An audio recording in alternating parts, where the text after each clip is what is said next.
Hi friends, स्वागत है आप सभी का गुरु टॉक के एक नए एपिसोड में। मैं हूं नगेंद्र भट्ट। हमारे आज के एपिसोड के स्पेशल गेस्ट हैं अनुपम राय सर। अनुपम राय सर की एक्सपर्टीज यूपीएससी जैसे डिफिकल्ट एग्जाम को क्रैक कराने में है। उनके जो टॉपिक्स हैं वो है मॉडर्न हिस्ट्री, कॉन्स्टिट्यूशन, जीएस और फिलॉसफी। अनुपम राय सर ने मास्टर डिग्री भी फिलॉसफी में ली है। अनुपम राय सर के पढ़ाए हुए लगभग 500 से ज़्यादा बच्चे ऑलरेडी यूपीएससी और स्टेट पीएससी एग्जाम क्रैक कर चुके हैं। आज के एपिसोड में हम उनसे बात करेंगे कैसे इन डिफिकल्ट एग्जाम को क्रैक किया जा सकता है एक अच्छी रिसोर्सेज के साथ, पूरी प्लानिंग के साथ और नए पर्सपेक्टिव को बिल्डअप करके। आज के एपिसोड में हम उनसे जानेंगे क्या क्या वो चीज़ें हैं जो यूपीएससी एग्जाम को क्रैक करने के लिए नहीं करनी है। तो आइए स्वागत करते हैं अनुपम राय सर का। अनुपम सर, आपके बारे में इतना पढ़ा हम लोगों ने कि आप यूपीएससी की कोचिंग दे रहे हो पिछले 15-20 सालों से और 500 से ज़्यादा बच्चे निकल गए हैं। मैं उस पर आऊँगा, लेकिन आप अपने बारे में कुछ बताइए सर। आपकी क्या जर्नी थी? आप 20 सालों से ये कर रहे हो और आपने यूपीएससी में कैसे आया? आप कोचिंग करने के लिए कैसे आपको मोटिवेशन मिला? सर देखिए, 12 तक तो नॉर्मली घर से ही पढ़ाई हुई।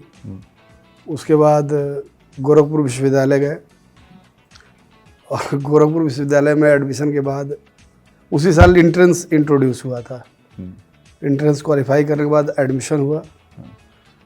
और ग्रेजुएशन की हिस्ट्री ये है कि पूरे ग्रेजुएशन मैंने सिर्फ एक क्लास की थी। अच्छा जी, फर्स्ट डे एक क्लास और एक मेरा फ्रेंड था राकेश, बाहर निकले, हम लोग दोस्ती हुई और उसके बाद से फिर दोबारा कभी क्लासरूम तक पहुंच नहीं पाए। अच्छा, ये गोरखपुर के दिन की ये गोरखपुर के दिन की बात है। और इवन की एक प्रैक्टिकल सब्जेक्ट भी था मेरे पास, साइकोलॉजी। हाँ।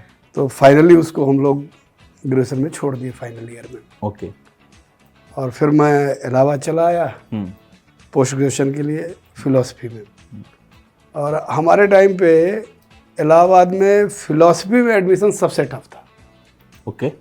हालांकि आज के डेट में बताऊं तो वो सब्जेक्ट अगर जॉब के पर्पज से देखा जाए तो किसी काम का नहीं है। क्योंकि आप जैसे हिस्ट्री पढ़ते हो, पॉलिटिकल साइंस पढ़ते हो, इंग्लिश लिटरेचर पढ़ते हो, हिंदी लिटरेचर पढ़ते हो, तो जॉब्स अवेलेबिलिटी हैं। मतलब आप टीचिंग में जा सकते हो, इंटर कॉलेज के टीचर में जा सकते हो, 10th-12th में जा सकते हो। लेकिन फिलॉसफी का कोई यूज नहीं, क्योंकि ये सब्जेक्ट शुरू ही होता है डिग्री कॉलेजेस में या यूनिवर्सिटीज़ में। 12th तक ये सब्जेक्ट है ही नहीं एज ए सब्जेक्ट। तो जॉब अपॉर्चुनिटी कहीं नहीं है। हाँ, ये था कि कंपटीशन के लिए एक उससे बड़ा पॉपुलर सब्जेक्ट हुआ करता था ये फिलॉसफी। तो कंपटीशन, बहुत बच्चे क्वालिफाई होते थे, ऑप्शनल पेपर के रूप में लोग रखते थे। तो इस शौक में कुछ रिलेटिव्स वगैरह सेलेक्ट हुए थे, कुछ लोगों का सुन के बस एक शौक में फिलॉसफी रख लिए, इंटरेस्ट दिए थे, अच्छे मार्क्स आए थे और इस तरह से फिलॉसफी में एडमिशन मिल गया था। हाँ। और वहाँ से आप कह सकते हैं कि कंपटीशन का एक माइंडसेट बना और पढ़ाई भी वहीं से शुरू। ग्रेजुएशन का आपको मैंने बता ही दिया। हाँ। कि पूरे 3 साल में एक क्लास अटेंड किया हूँ मैं। तो गोरखपुर और इलाहाबाद की जर्नी में क्या फर्क था सर? इलाहाबाद यूनिवर्सिटी ने कुछ इकोसिस्टम तो दिया होगा आपको, कुछ सपने देखने का। गोरखपुर तो जैसे एक अच्छी यूनिवर्सिटी है, ऐसा नहीं कहूँगा, लेकिन अब वो समय जो था वो माइंडसेट हम लोगों का पढ़ाई का नहीं था। यूनिवर्सिटी गए थे तो सोचा इलेक्शन में पार्टिसिपेट करेंगे। अच्छा। और कुछ और करेंगे। फिर कभी लगा ठेकेदार बनेंगे। फिर कुछ बिजनेस करेंगे। ये सब आइडियाज चलते रहे। लेकिन अल्टीमेटली जो डेस्टिनी थी वो फिर इलाहाबाद ले गई। और वहाँ, हाँ, इलाहाबाद में है वो इकोसिस्टम इलाहाबाद देता है आपको, चाहे वो हॉस्टल्स हो, चाहे डेलीगेसीज हो, जहाँ भी स्टूडेंट्स रहते हैं। एक सीनियर जूनियर का जो आपस में रिलेशन होता है, ये कम से कम एटलीस्ट मैं ये कहूँगा कि हम उस जनरेशन से हैं कि जहाँ तक ये सीनियरिटी जूनियरिटी चल रही थी। अब वो नहीं रह गई है सिचुएशन। लेकिन हम लोगों के समय थी। हाँ, को सीनियर ने वो एडवाइस करी, सीनियर ने एडवाइस किया, सीनियर ने बुक्स बताई, मेंटरशिप भी दी। तो एक्चुअली पढ़ाई वहीं से शुरू हुई। सर, हमने आपके बारे में पढ़ा कि आपने यूपीएससी की जो जर्नी है, जो टफेस्ट एग्जाम है इंडिया का, उसकी जर्नी भी ट्रैवल करी है। जी। तो उसके बारे में कुछ बताइए, वो कैसे शुरुआत हुई? इलाहाबाद पोस्ट ग्रेजुएशन कंप्लीट करने के बाद एक्चुअली मैंने एक ऑप्शनल पेपर, हमारे समय में 2 ऑप्शनल पेपर होते थे। तो एक ऑप्शनल पेपर अनडाउटली मैंने फिलॉसफी सेलेक्ट कर लिया था। मेरा पोस्ट ग्रेजुएशन में उसी में था। दूसरा ऑप्शनल पेपर उस समय जो एक पॉपुलर सब्जेक्ट चल रहा था वो था पब्लिक एडमिनिस्ट्रेशन। तो पहले तो पब्लिक एडमिनिस्ट्रेशन में कोई टीचर अवेलेबल नहीं था इलाहाबाद में। ओके। ये एक सबसे बड़ी प्रॉब्लम थी। और जो एक दो टीचर्स के बारे में पता चला वो सारे लोग दिल्ली मुखर्जी नगर में थे।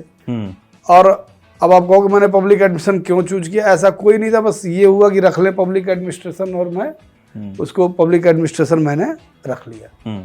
और इवन मैं बताऊं कि पब्लिक एडमिनिस्ट्रेशन में एक थिंकर्स की बुक आती है, और मुझे लगभग 6 मंथ की स्टडी के बाद पता चला कि थिंकर्स की अलग से बुक्स आती है। ओहो, हाँ, ये इंटरेस्टिंग है। हाँ, वो मैं बस ऐसे पढ़ता रहा पब्लिक एडमिशन। हाँ, इलाहाबाद में ये होता है कि एक पढ़ने की आदत बन जाती है आपकी, कुछ इस तरह का इकोसिस्टम है, कुछ इस तरह का माहौल है। और मैं हॉस्टल में रहता था, हॉलैंड हॉल हॉस्टल में, तो वहीं से ये फिर चलना शुरू हुआ। तो एक्चुअली मैं दिल्ली आया, मुखर्जी नगर आया ही था पब्लिक एडमिनिस्ट्रेशन की कोचिंग के लिए। ओके। क्योंकि जीएस मैंने बहुत अच्छे से इलाहाबाद में ही कंप्लीट कर ली थी, और कुछ टीचर्स थे वहाँ जो सब्जेक्टिव वे में पढ़ाते थे, अलग अलग इम्पोर्टेंट यूनिट्स। तो जैसे किसी से ज्योग्राफी पढ़ लिया मैंने, किसी से साइंस एंड टेक्नोलॉजी पढ़ लिया, किसी से पॉलिटिकल साइंस पढ़ लिया। तो इस तरीके से वो जीएस के पोर्शंस हमने कवर कर लिए थे। और हमारे टाइम पे जीएस का पैटर्न ये नहीं था। हमारे टाइम पे 2 पेपर जीएस के हुआ करते थे। ओके। और 2 ऑप्शनल सब्जेक्ट होते थे जिनके 4 पेपर हुआ करते थे। ओके। और टोटल 1800 का एग्जाम्स था मेंस का। तो उसमें 600 का जीएस और 1200 के ऑप्शनल पेपर होते थे। तो ऑप्शनल पेपर पे हम लोग ज्यादा फोकस करते थे कंपैरेटिवली टू जीएस। तो ये एग्जाम आपने इन सब्जेक्ट्स के साथ किया, और आपने हमने पढ़ा आपने 2 बार तो फाइनल इंटरव्यू तक 2 बार मैं इंटरव्यू दिया। और हमारे टाइम पे अब तो 6 अटेम्प्ट्स हो गए, उस समय 4 अटेम्प्ट्स थे। और 4 अटेम्प्ट्स मैंने मेंस क्वालिफाई किया, मतलब मेंस दिया है। अच्छा, आपने वो जर्नी खुद से ट्रैवल करी है। और तो फिर आपको इसको जब आप कोचिंग में आए, पिछले 15-20 साल से आप कोचिंग दे रहे हो, तो उसमें हेल्प मिली क्योंकि आपने वो जर्नी खुद अंदर जाके देखी है। हाँ बिल्कुल, प्रॉब्लम्स को हम लोग बहुत नियर से उस चीज को देखे हुए हैं, और स्टूडेंट्स को देख के समझ में आया था कि उनकी क्या प्रॉब्लम्स है। क्योंकि एग्जाम को बहुत डाइवर्सिफाई किया गया है। जैसे प्रीलिम्स का पैटर्न बिल्कुल एक अपने तरीके का है, मल्टीपल चॉइस क्वेश्चंस आते हैं, सही आंसर को कुछ चूज करना है।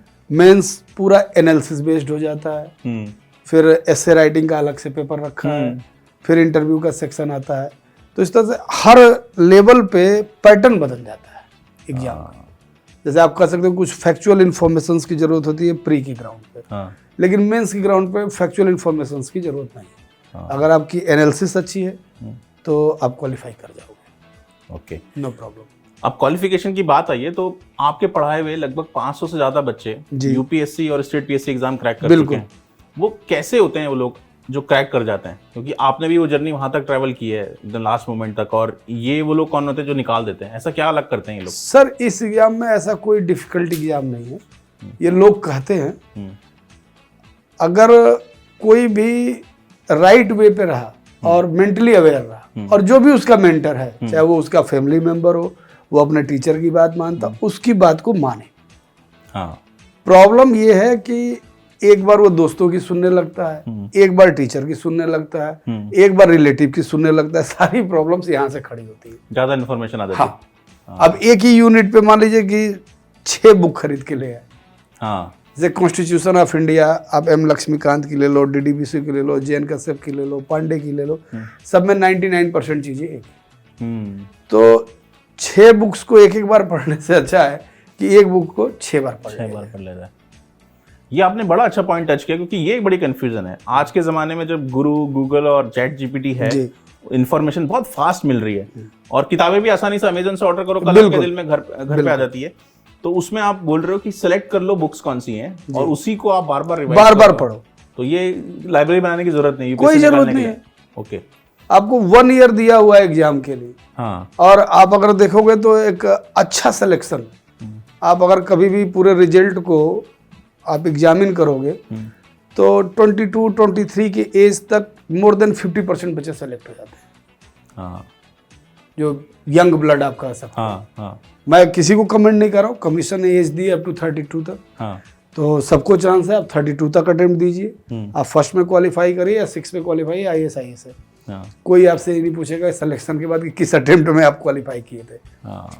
बट अगर पूरे रिजल्ट को हर साल को आप एग्जामिन करो तो more than 50% selection, up to age of 24 बच्चे सेलेक्ट हो जाते हैं। और कोई 5 ईयर प्लानिंग नहीं है, हाँ। और जब से 2008 के बाद से जो सिलेबस चेंज हुआ, जो पैटर्न चेंज हुआ, तो ज़्यादातर मतलब मेंटली अवेयर बच्चे ज़्यादा सेलेक्ट हो रहे हैं। ओके। हाँ, आप ये मैं कह सकता हूँ कि 2008 के पहले का जो पैटर्न था, वो 2 ऑप्शनल पेपर थे, लोग 2 साल 3 साल 4 साल तक पढ़ते थे, सब्जेक्टिव फॉर्म में आंसर आते थे, सब्जेक्टिव फॉर्म में उनको याद किया जाता था, तो एक रटने वाली प्रवृत्ति डेवलप हो रही थी। हाँ। और वो जैसे 20 क्वेश्चन गेस कर लिए, उसमें से आपके 3 क्वेश्चन आ गए, 4 क्वेश्चन आ गए, 5 क्वेश्चन लिखने होते थे, फर्स्ट और फिफ्थ कंपलसरी होता था, तो ऐसे लोग सेलेक्ट होते थे। एक ग्रेजुअल ऑर्डर दिखता था कि 2 बार मेंस दी तो तीसरी बार बहुत चांसेस होते थे कि ये क्वालिफाई कर जाएंगे। हाँ। और ये होता था, हम लोग खुद देखे, हमारे सीनियर्स वगैरह से सेलेक्ट हुए। लेकिन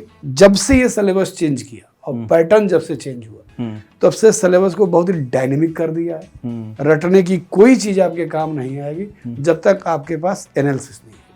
हाँ। सारा चीज, सारा एग्जाम एनालिसिस पे बेस्ड हो गया, और आपकी मतलब स्टूडेंट की अंडरस्टैंडिंग पे बेस है। ओके। ओके। जैसे क्वेश्चन क्या पूछ रहा है अभी, जैसे एक फॉर एग्जांपल 2 साल पहले एक क्वेश्चन आया था, कुछ 2-3 क्वेश्चन मेरे दिमाग में आ रहे हैं कि गांधी और अंबेडकर दोनों ने समान उद्देश्यों के लिए कार्य किया, लेकिन दोनों के कार्य करने के अप्रोचेस, तरीके अलग अलग थे। अब ये क्वेश्चन जो फोकस कर रहा है, ये क्वेश्चन ये कह रहा है कि दलित, भारत की जो दलित समस्या है उसको उठा रहा है। तो गांधी ने भी अछूत आंदोलन, दलित आंदोलन, मंदिर प्रवेश आंदोलन, गांधी के मूवमेंट को जब आप पढ़ोगे तो काफी जगहों पे गांधी ने ये किया। हाँ, उन्होंने काफी कुछ किया है। काफी कुछ किया है। Ambedkar also fighting for same cause. हाँ, एब्सोल्युटली। तो क्वेश्चन ये नहीं पूछ रहा कि गांधी और अंबेडकर दोनों ने किया, क्वेश्चन ये पूछ रहा है कि गांधी और अंबेडकर के अप्रोच में क्या डिफरेंस। हाँ, अगर आप ऊपर से देखो, हाँ, दोनों ने सबके लिए, दोनों ने दलितों के लिए काम किया। लेकिन गांधी का भी प्राइम फोकस दलित रहे हैं। मंदिर प्रवेश आंदोलन हो, वायकोम सत्याग्रह हो, केरल का आंदोलन हो, मोपला विद्रोह हो, जितना भी आप देखोगे गांधी कहीं ना कहीं दलितों के बारे में ज्यादा फोकस कर रहे हैं। और अनटचेबिलिटी पे गांधी भी बात करते हैं, छुआछूत पे। अंबेडकर भी सेम बात करते हैं। लेकिन अब आप खुद बताओ मुझे, आपको क्या लगता है, क्या अप्रोच का डिफरेंस जा रहा है? हाँ, मतलब एज अ नॉर्मल लर्नर तो मुझे लगता है दोनों ने सेम ही चीज किया, दोनों ने सेम नहीं। अब इस पे अंबेडकर जो है, अंबेडकर हमेशा लीगल बाइंडिंग की बात करते हैं। हाँ, कि लीगली अनटचेबिलिटी को अबॉलिश किया जाए। और कॉन्स्टिट्यूशन में देखेंगे तो article 17 due to efforts of Ambedkar, abolition of untouchability, any type of untouchability practice abolish की गई है as a fundamental right. Fundamental right का प्रोटेक्शन सुप्रीम कोर्ट डायरेक्ट आपको देता है अंडर आर्टिकल 32। ये बात वही बच्चा बता सकता है जिसने वो हेडिंग के अलावा नीचे का पूरा लाइनें पढ़ी, उस चीज की अंडरस्टैंडिंग। गांधी पे अंबेडकर ने ये ब्लेम भी किया कि गांधी ओनली डूइंग चैरिटी। जैसे मैं गया कहीं, गरीब देखे, भूखे बच्चे हैं, दया आ गई, मैंने खाना खिला दिया। हाँ, दैट इज गुड, क्रिटिसाइजेबल नहीं है, क्रिटिसाइज नहीं, अच्छी बात है। हाँ, कंबल बांट दिए, but Gandhi nothing do for the empowerment of them. Okay, okay. And Ambedkar talking about the empowerment of Dalits, इसलिए लीगल बाइंडिंग की बात करता है अंबेडकर। ओके। और अंबेडकर ये कहता है, जाके पाँव न फटे बेवाई, टेका जाने पीर पर आए। तो Ambedkar belongs to Dalit community, where Gandhi did not belongs to Dalit community. हाँ, गांधी जी तो मास देख रहे थे उस तो वक्त, इसलिए अप्रोचेज अलग हो, अप्रोचेस दोनों की अलग अलग थी, लेकिन इन दोनों की इंटेंट बहुत अच्छी थी कि ये पिछड़ा वर्ग उठे और वो आगे बढ़े। अब देखिए एक और क्वेश्चन आया, इंडिपेंडेंस विदाउट गांधी। हाँ, ये भी रिसेंटली या लास्ट ईयर आया था क्वेश्चन। ये नहीं कहा रहा कि इंडिया आजाद नहीं होता, ये तो डिसाइड था कि इंडिपेंडेंस होगा सुभाष चंद्र बोस की वजह से हो, रिवोल्यूशनरी एक्टिविस्ट से हो, या नॉन वायलेंस के रूप में हो, जैसा कि हमने अचीव किया इंडिपेंडेंस को। सेकेंड वर्ल्ड वॉर भी ब्रिटिशर्स को काफी वीक कर दी थी, दे वर इन वीकेंड पोजीशन। तो यहाँ पे क्वेश्चन क्या कर रहा है, इंडिपेंडेंस विदाउट गांधी, कि अगर गांधी नहीं होता तो वो इंडिपेंडेंस कैसा होता। हाँ, अब इस पे कोई भी अप्रोच आप पकड़ सकते। हाँ, आप रिवोल्यूशनरी भी ले सकते हो, सुभाष चंद्र बोस भी आ गए थे, INA की फोर्सेस आ गई थी इंडिया में। हाँ, आपके म्यांमार से एंट्री लेके रंगून तक आ गए, रंगून से चल के आपके मणिपुर तक आ गए थे। हाँ, रोइंग मॉन्यूमेंट बना हुआ है वहाँ पे, अंडमान निकोबार को जीत लिया था। वो तो चलो जापान की इंसिडेंसेस हो गए, हाँ हिरोशिमा नागासाकी, हाँ। अदरवाइज हिस्ट्री कुछ और होती। कुछ और होती। तो ये डिटेल उन्हीं को पता है जिन्होंने वो हाँ, पन्ने बिल्कुल। फेरे हैं, बाकी पढ़ाई और करी ये है। जब तक ये एनालिसिस आपके अंदर डेवलप नहीं होगी हाँ। तब तक मेंस में मार्क्स अचीव करना हाँ इज अ टफ टास्क। हाँ और वैसे भी कमीशन के जब पैटर्न को आप देखिए, there is 4 papers in mains specially about GS. First paper history, geography, art and culture, world history and society. हाँ सेकेंड पेपर पे आते हैं Indian polity, constitution, governance, social justice and international relations. Third paper पे आते हैं economics, environment and ecology, disaster management, internal security and science and tech. Fourth पे आते हैं ethics, integrity, aptitude, emotional intelligence and decision making. ये आपका entire GS syllabus in mains papers. In mains paper इतना बड़ा। अब ऐसे तो बोल दिए हिस्ट्री।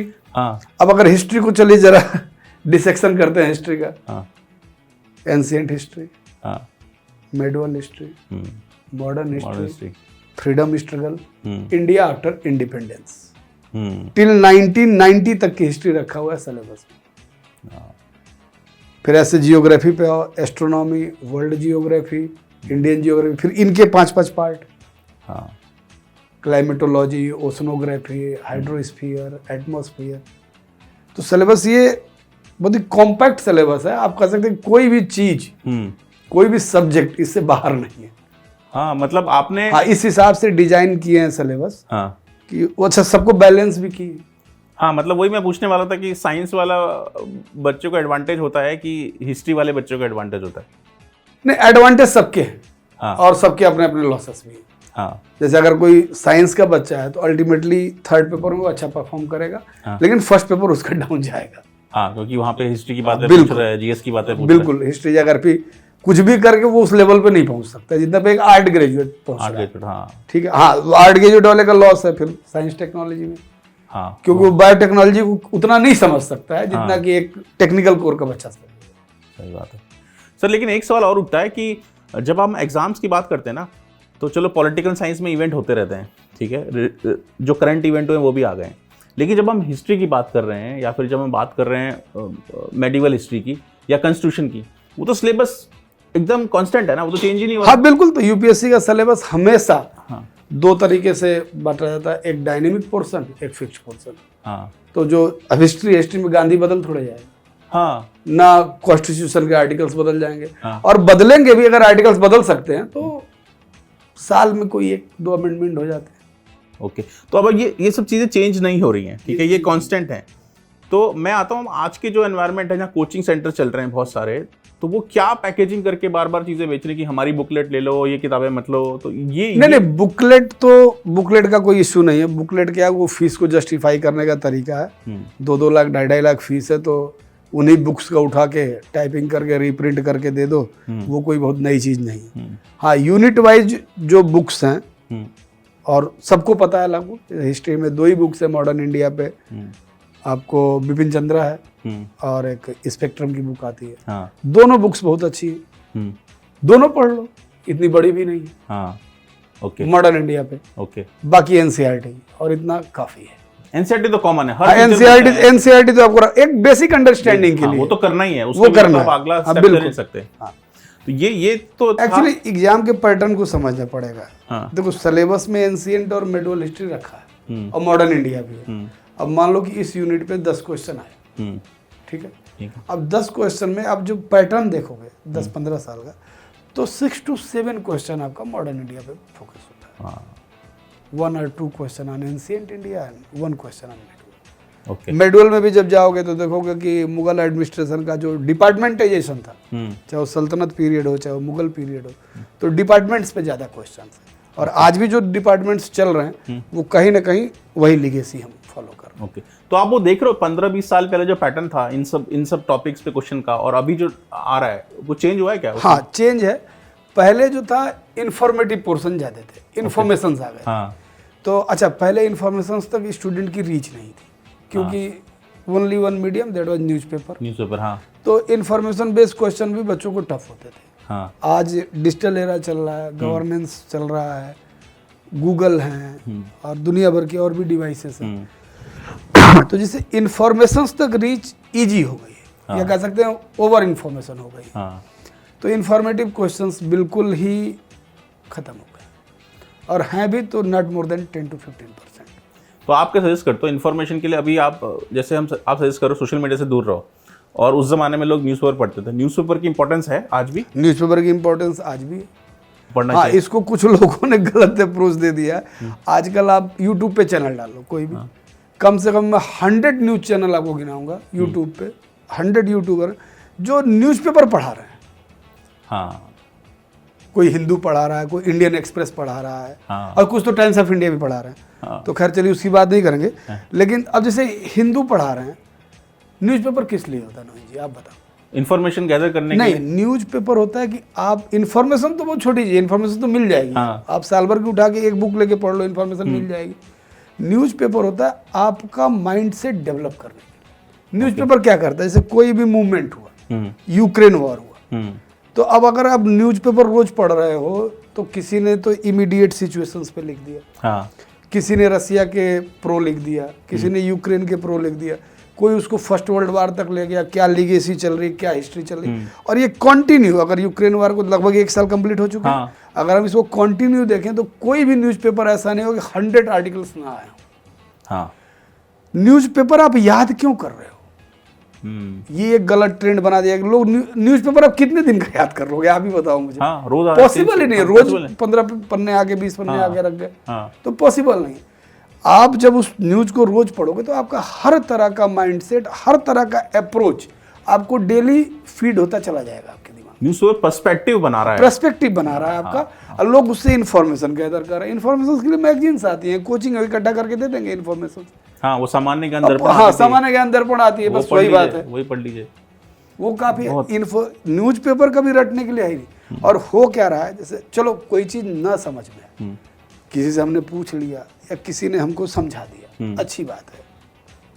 लेकिन अगर कोई मैं रोज किसी और से न्यूज़पेपर पढ़ूंगा तो होगा क्या कि मेरी एक अंडरस्टैंडिंग चीजों को लेके हो सकता है। चलिए सिंपल सी बात करें कि आप कम्युनिस्ट माइंडसेट के हो, मैं कैपिटलिस्ट माइंडसेट का हूँ, आप सोशलिस्ट हो, मैं डेमोक्रेटिक हूँ, ठीक है। तो हमारे आपके विजन अलग अलग है। अब धीरे धीरे आपको वो चीज मैं रोज पढ़ाता जाऊंगा, तो मैं कहीं ना कहीं जो भी एनालिसिस होगी उन राइटिंग्स की, वो अपने माइंडसेट के अकॉर्डिंगली करूंगा।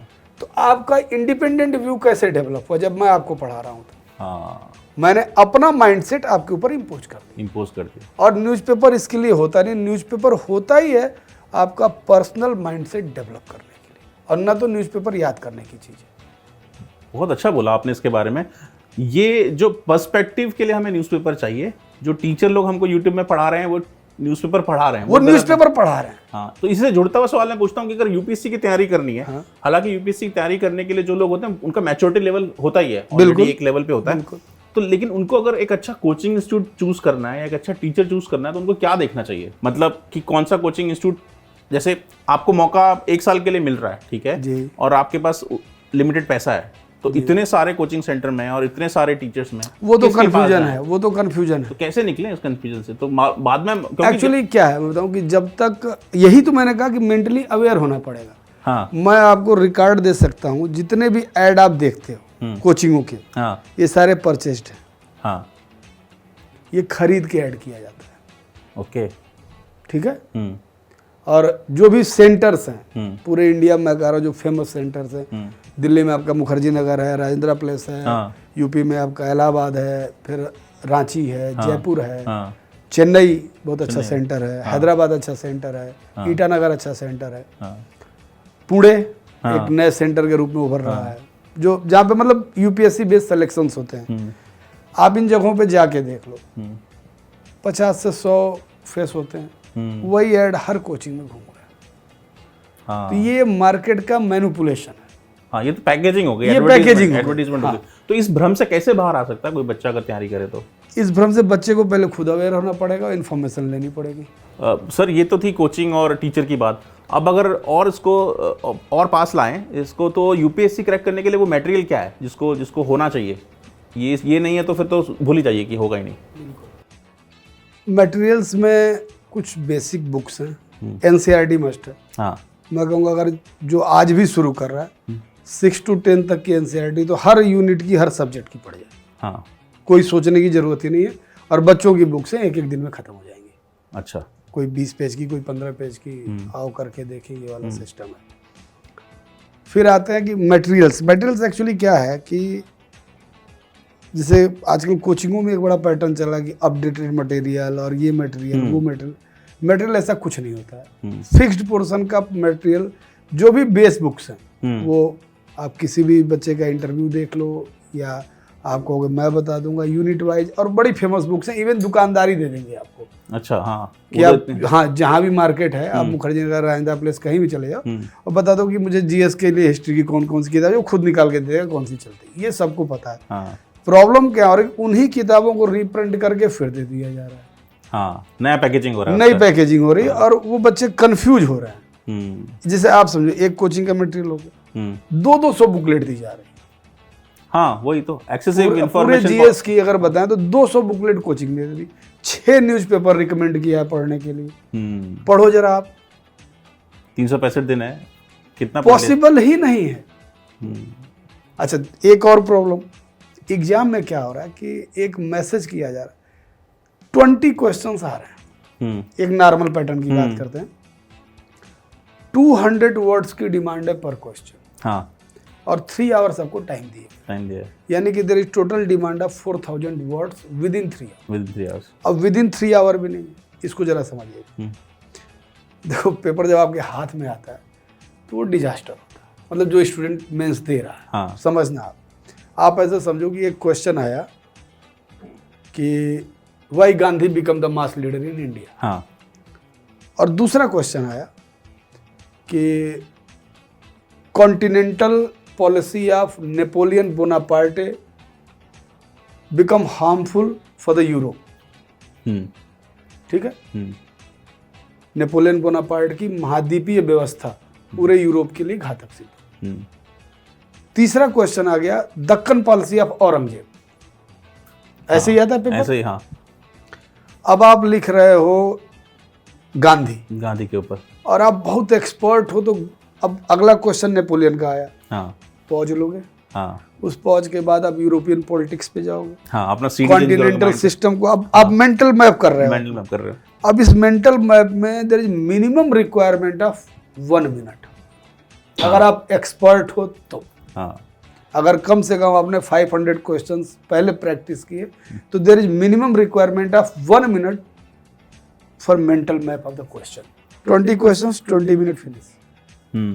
और फिर जब आप अगर मेंस दोगे तो एक लंबी चौड़ी सीट फुल करनी पड़ती है। हाँ। Roll number, booklet number, this that, और 3 बार साइन होते हैं एग्जामिनर्स के। जब आप सबसे अच्छे परफॉर्मेंस पर होगे उस समय एग्जामिनर खड़ा रहता है। हाँ। तो कहने का मतलब कुल मिला के आपको 2.5 घंटे मिल रहे हैं। 150 मिनट फॉर 20 क्वेश्चन, डिवाइड कर लो आप। हाँ। और उसमें आपको सारे सही तथ्य देने हैं, प्रेजेंट टेबल बनाना है उसको, और आपकी राइटिंग भी अच्छी। यहाँ पे एक बच्चे कंफ्यूज हो रहे हैं कि 20 के 20 क्वेश्चन लिखना है। हाँ, वो मैंने पेपर देखा। एक चीज मैं आपको बता दूं, यूपीएससी में इररिलेवेंट लिखने पे कोई नंबर नहीं मिलता। हाँ। ये ग्रेजुएशन का एग्जाम नहीं कि पेजेस भर दो काउंट हो जाएंगे। हाँ। ये बिल्कुल बकवास बात है। आप 15 to 16 क्वेश्चन अटेम्प्ट करो जो आप। अच्छा देखो, एक तो ये भी समझो ना, किसी को पूरा पेपर नहीं आता। हाँ। कोई ये कहे कि मुझे 20 के 20 क्वेश्चन आ रहे थे, झूठ बोल रहा है। हाँ। कई लड़के आपको मिलेंगे, हम लोग तो रोज फेस करते हैं, सर 65 क्वेश्चंस मेरे प्री में सही है, मार्क्स है 96 कट ऑफ गई है, तुम्हारा तो 130 नंबर था, फेल कैसे हो गए? हाँ। इसका मतलब झूठ बोल रहे हो। हाँ, करेक्ट। तो ये सब प्रॉब्लम्स है। हाँ। और जो ये बता रहा है कि सर 51 है 52 है, वो क्वालिफाई कर जा रहा है। तो जो आपने अपना इवेल्युएशन किया, लड़के कैसे इवेल्युएट करते हैं, तुम भी बी लगाओ मैं भी बी लगाओ, ये सही है। हाँ, मतलब मास ने अगर बी लगा दिया तो वो सही है। एक तो ये प्रॉब्लम है। फिर मेंस में लिखने की प्रैक्टिस नहीं है। हाँ। सीधे पहुंच गए। तो ये सब बेसिक प्रॉब्लम्स है, इनको आपको बस इसके देखो। एग्जाम टफ नहीं, लोग कहते हैं टफेस्ट एग्जाम है, कुछ टफ नहीं। आप पेपर उठाओ, वही गांधी, वही नेहरू, वही इंडिया का फंडा। डिप क्वेश्चन आया, difference between the fundamental right and DPSP. changing role of the UPSC, how election commission become very much important in the present political environment of India. इसको अगर कोई मेंटली अवेयर न्यूज़पेपर पढ़ने वाला भी तो 200 word लिख के रख देगा इस पे। हाँ। इतनी बड़ी चीज है, ठीक है आप स्टूडेंट हो तो इलेक्शन कमीशन के आर्टिकल्स बता दो, कुछ क्लॉजेज बता दो, आपको 1-2 नंबर, लेकिन एक बेसिक इंफॉर्मेशन सबके पास है। हाँ, एक रेफर देते चले जाओ तो आप थोड़ा तो आर्टिकुलेशन आंसर का आना वो भी एक आर्ट बिल्कुल है। ये वही सीखना है, वही सीखना है। एक पर्सपेक्टिव आप न्यूज़पेपर से ले लो और फिर आर्टिकुलेशन करना है तो वही आप, और फिर आप जब अगर मेंस दे रहे हो तो बिना पढ़े तो वहां तक पहुंचे नहीं, वो इन्फॉर्मेशन ऑलरेडी आपके पास रहती है। हाँ। बस थोड़ा सा आपको अपने को ब्रश अप करना है। हाँ। ये तो सर वो बातें आपने बता दी लगभग कि कैसे अच्छा कोचिंग सेंटर ले सकते हो, कौन सी किताबें ले सकते हो, तैयारी कैसे करनी है, सोशल मीडिया छोड़ना है। अब एक ऐसी चीज है कि क्या नहीं करना, ये सब हो गया, अभी अब क्या नहीं करना, कुछ चीजें ऐसी भी होती है ना जो करते होंगे। सबसे पहले आप एग्जाम के पैटर्न को समझो। हाँ। एग्जाम ये कह रहा है कि आप पहले पूरी तरह से प्रिपेयर हो जाओ। जैसे एक नई विधा पिछले 3-4 साल में बहुत पॉपुलर हुई है, टेस्ट सीरीज। हाँ। आप ये बताओ क्वेश्चंस के थ्रू कभी सिलेबस कंप्लीट होता है? नहीं, कभी भी नहीं होता। हो सकता है? कभी नहीं हो सकता। नहीं हो सकता। सारी संस्थाएं एग्जाम ले रही है, आज भी सिलेबस वही लिखा हुआ। और कोई माने या ना माने, अभी भी लॉर्ड मैकाले का मैकाले माइन्यूट ही चल रहा है। हाँ, वो 20 सालों से तो आप ही देख रहे हो। 200 साल। हाँ। मैकाले माइन्यूट, उसके बाद गोरवाला कमेटी, उसके बाद कोठारी कमीशन आया जिसने थोड़ा सा चेंज किया उसको। आईसीएस का एग्जाम 1854 से हो रहा है। After independence it's become IAS. Syllabus तो ही रह गया। हाँ। फिर 78 में एक प्री का पेपर इंट्रोड्यूस हो गया। 93 में सतीश चंद्रा कमेटी आई, एक एसए का पेपर इंट्रोड्यूस हो गया। फिर सेकेंड एआरसी बनी, पीसी होता कमीशन, वाईके अलग कमीशन, कई रिकमेंडेशंस आई। तो जो मैं देख रहा हूँ जो मेजर चेंजेज हुए 2008 में आके होते हैं। वाकई सिलेबस को बहुत डायनेमिक किया, कंटेम्प्रोरी किया। हाँ। सबसे बड़ी बात है कंटेम्प्रोरी किया।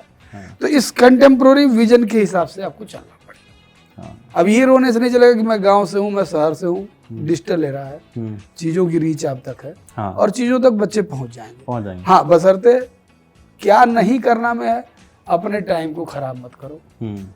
और एक चीज मैं फिर कहूंगा, ये बिल्कुल गलत इन्फॉर्मेशन है जो लोग कह रहे हैं कि टफेस्ट एग्जाम है। मैं सिर्फ ये कहूंगा इस एग्जाम का पैटर्न टफ है, एग्जाम कहीं से टफ नहीं। हाँ, करना बहुत पड़ता है। और इतना डायनेमिक और डाइवर्सिफाई सिलेबस आपको कभी नहीं मिलेगा। मैं आपको रिटन गारंटी दे सकता हूं कि जो बच्चा एक एसएससी अच्छे रैंक पे क्वालिफाई करता है वो एक आईएएस बनने वाले लड़के से ज्यादा मेहनत कर। अच्छा, बड़ी बात बोल रहे हो आप ये। हाँ, बिल्कुल सही बोल। क्यों? क्योंकि उसको देखो, उसको मैथ और इंग्लिश 2 चीजें चाहिए। वो मोनोटोनस जॉब वर्क कर रहा है। हाँ। मोनोटोनस जॉब वर्क मतलब अब जिसने प्रैक्टिस कर ली मैथ की उसको मैथ आ रही है। वहां टाइम का गेम है। 2 घंटे में 200 क्वेश्चन करने हैं। वो सारे बच्चे कर लेंगे जो मेंस दे रहे हैं एसएससी का। हाँ। बस कौन कितना तेज कर रहा है। हाँ। तो जिसकी जितनी प्रैक्टिस होगी वो कर लेगा। आपने 500 क्वेश्चन किया, मैंने 800 क्वेश्चन किया है, उसी चीज की प्रैक्टिस, मैं आपसे बेटर परफॉर्म करूंगा। हाँ। तो वहां प्रैक्टिस की लड़ाई चल रही है, सिलेबस की लड़ाई नहीं चली। यहाँ आपके मेंटल अवेयरनेस की लड़ाई चल। तो इररिलेवेंट चीजों से बचिए, सिलेबस पे फोकस करिए। और एक चीज और बताऊं कि बच्चों को कंपटीशन का सिलेबस ही नहीं पता। हाँ, कई लोगों को मालूम ही नहीं कि सिलेबस कितना है, सिलेबस पता ही नहीं। हाँ। वो ऐसे भटक रहे हैं। हाँ। उनको खुद भी नहीं पता है कि कब हिस्ट्री पढ़नी, कब ज्योग्राफी पढ़नी है, क्या समझना है। तो वो कोई अंडरस्टैंडिंग है नहीं। तो ये मिसगाइड है और कोई प्रॉब्लम नहीं। उनको सिर्फ मेंटरशिप की जरूरत है। हाँ। और जो भी उनका मेंटर हो। हाँ। उसकी बात को सुने। That's all. Good sir. एक सवाल मेरा यहाँ पे बनता है कि जब आपने सब्जेक्ट्स की बात करी ना, तो यूपीएससी क्रैक करना पॉलिटिकल साइंस से ज़्यादा इजी है, ज्योग्राफी से ज़्यादा इजी है, मैथमेटिक्स से इजी है, किस सब्जेक्ट से इजी है? आप एक्सपर्ट हो हिस्ट्री के लिए, कॉन्स्टिट्यूशन के लिए, जीएस के लिए? नहीं, वो तो ठीक है, ये ऑप्शनल पेपर की बात हो गई। हाँ। ऑप्शनल पेपर बच्चे को जो पसंद हो और जिसमें इसका इंटरेस्ट हो वो वही रखे। अगर उसको पॉलिटिकल साइंस में इंटरेस्ट है तो वो फिर पॉलिटिकल साइंस रखे। अगर उसको लगता है कि वो मैथ में अच्छा परफॉर्म कर सकता है वो मैथ रखे। अगर उसको लगता है हिंदी लिटरेचर में अच्छा परफॉर्म कर सकता है तो हिंदी लिटरेचर रखे, नो प्रॉब्लम। अच्छा, वो ऑप्शनल बच्चा खुद ही चूज करता है तो वो उसके ग्रेजुएशन के सब्जेक्ट्स पे उसके अपने चॉइस पे होता है। ऑप्शनल कभी किसी बच्चे के ऊपर थोपना नहीं चाहिए। अच्छा, जो उनका इंटरेस्ट है वो उसी जो इनका इंटरेस्ट है, हर ऑप्शन हर सब्जेक्ट से सिलेक्शन होता है। हाँ, ये कहना कि इससे ज्यादा होता है, ये बिल्कुल गलत इन्फॉर्मेशन है। हर सब्जेक्ट से सिलेक्शन होता है और हर सब्जेक्ट से बच्चे जूलॉजी से भी होते हैं, बॉटनी से भी होते हैं। मैंने बताया ना, वो कुछ कोचिंगें हैं 50-100 नामों को लेके वो अपने अपने नाम से उसको हाईलाइट कर देती हैं कि इससे इतना रिजल्ट, ऐसा कुछ नहीं, हर सब्जेक्ट से सिलेक्शन। यानी जिस कोचिंग सेंटर का जो टीचर अच्छे होंगे वो उसको रेफर करके उसको हाईलाइट कर दिया और कुछ नहीं है। ऑप्शनल बच्चा हमेशा अपने चॉइस से रखे। Good sir. तो आई थिंक आपने ये वाला कंफ्यूजन भी दूर ही कर दिया कि ये कैसे कर सकते हैं। अब एक बड़ी बात है कि यूपीएससी एग्जाम के लिए ना अटेम्प्ट्स मिलते हैं, तो कब तक हिम्मत नहीं आने सर? हर आप मुझे एक बात बताओ, वो एक बार इस पर रुक जाते हैं। जैसे आपको पता है कितने % पे सिलेक्शन आता है? आप 850 प्लस मार्क्स ले आइए, आप सेलेक्ट होंगे, और 70% तो आज तक आया ही नहीं है। अच्छा। 55 to 57% पे टॉपर्स आ जाते हैं, इंक्लूडिंग इंटरव्यू। अच्छा। इंटरव्यू के मार्क्स 275 छोटे दिखते हैं, हाँ। नंबर बड़े कमाल के होते हैं। अच्छा, वो जब लगा देते हैं। हाँ, आप समझो मेंस में कुछ भी करके बहुत बड़ा स्कोर आप क्रिएट नहीं कर सकते। डिस्क्रिप्टिव एग्जाम है। हाँ। अगर आपको हिस्ट्री आ रही है, ज्योग्राफी आ रही है, तो ऑब्वियसली आपकी इकोनॉमिक्स और साइंस एंड टेक्नोलॉजी कमजोर होगी। ये कोई माने या ना माने। अच्छा, चारों पेपर में आप इक्वल परफॉर्मेंस कैसे दे सकते हो? हाँ, होगा, बड़ा मुश्किल। दूसरी बात है, डिस्क्रिप्टिव एग्जाम है। मैं हिस्ट्री का टीचर हूँ, मैं पहले क्या माइंडसेट लगा, 12.5 मार्क का क्वेश्चन है, जो सबसे बेस्ट लिखा होगा 10 नंबर देंगे, सबसे बेस्ट।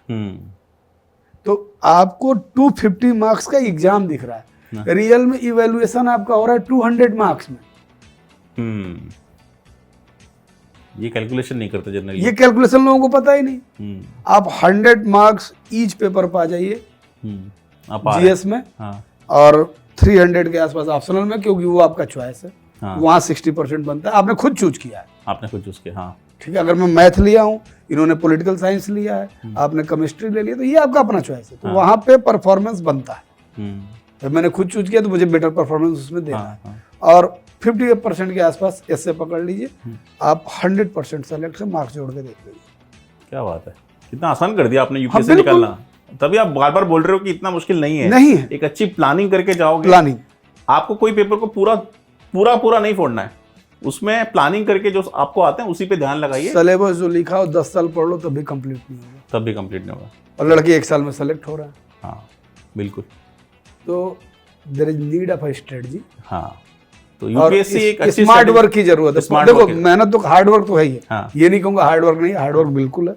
6 to 8 आवर की रेगुलर स्टडी चाहिए, और एग्जाम पीरियड में आप कम से कम 10 से 12 घंटे ले आइए, और स्मार्ट तरीके से वर्क करिए। वाह सर, आपने आसान कर दिया। मैं वापस आता हूँ सवाल पे कि क्या नहीं करना फिर। अब ये सब तो कर ही लिया, एक आप बोलते हो हमेशा, जो आपने अभी पीछे बैक स्टेज भी बताया था कि सोशल मीडिया तो दूर रह जाओ। हाँ, सोशल मीडिया बहुत टाइम वेस्ट करता है। सोशल मीडिया मतलब जो फेसबुक व्हाट्सएप चल रहा है, कहीं ना कहीं लॉस ही कर रहा है, डिस्ट्रैक्ट कर रहा है माइंड। हाँ, तो आप वो एक्सरसाइज, मैं आपको मैं बताता हूँ, हमारे टाइम में तो सोशल मीडिया नहीं था। हाँ। और एक रात, मतलब मेंस के टाइम की बात बता रहा हूँ, एक मेरे फ्रेंड ने, तब वो पैसे वाले मैसेज, 1 रुपए वाले मैसेज आते थे, तो रात में 1 बजे मुझे मैसेज किया, सुना था जिंदगी इम्तिहान लेती है, यहाँ इम्तिहानों ने जिंदगी ले ली है। अब अभी आप हंसे, इस मैसेज को पढ़ के पूरी रात में हंसा था, मैं पढ़ ही नहीं पाया था। कुछ नहीं था, फ्रेंड था मेरा, वो भी मेंस दे रहा था, सुस्ते सुस्ते उसने लिख दिया। लेकिन अब उस चक्कर में अगर देखो तो 6 घंटे की पढ़ाई खत्म होनी, तो मैं आराम से सुबह 6 बजे तक पढ़ता था। अब मुझे पता नहीं क्यों हंसी आती रही उसी बार बार सोच के।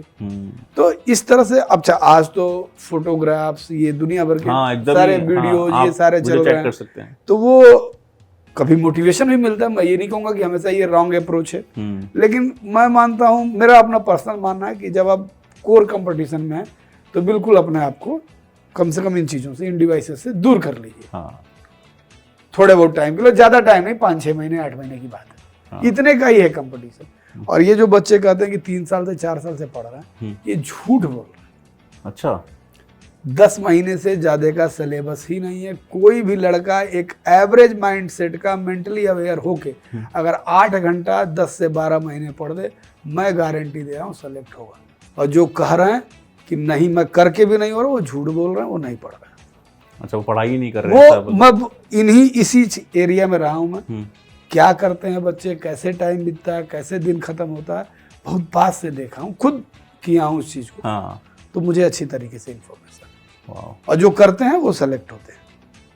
ईमानदारी, जो पढ़ते हैं वो सेलेक्ट होते हैं। ईमानदारी की जरूरत है, अपने आप से ईमानदार होना है। अपने आप से ईमानदार है, क्योंकि कोई जो आप अपने अंदर से बात करते हो वो किसी से नहीं कर सकते। हाँ बिल्कुल, वो अंदर आपको और अपनी सारी पोजीशन, वीकनेस, स्ट्रेंथ, सारी चीज हर बच्चा जानता है। हाँ।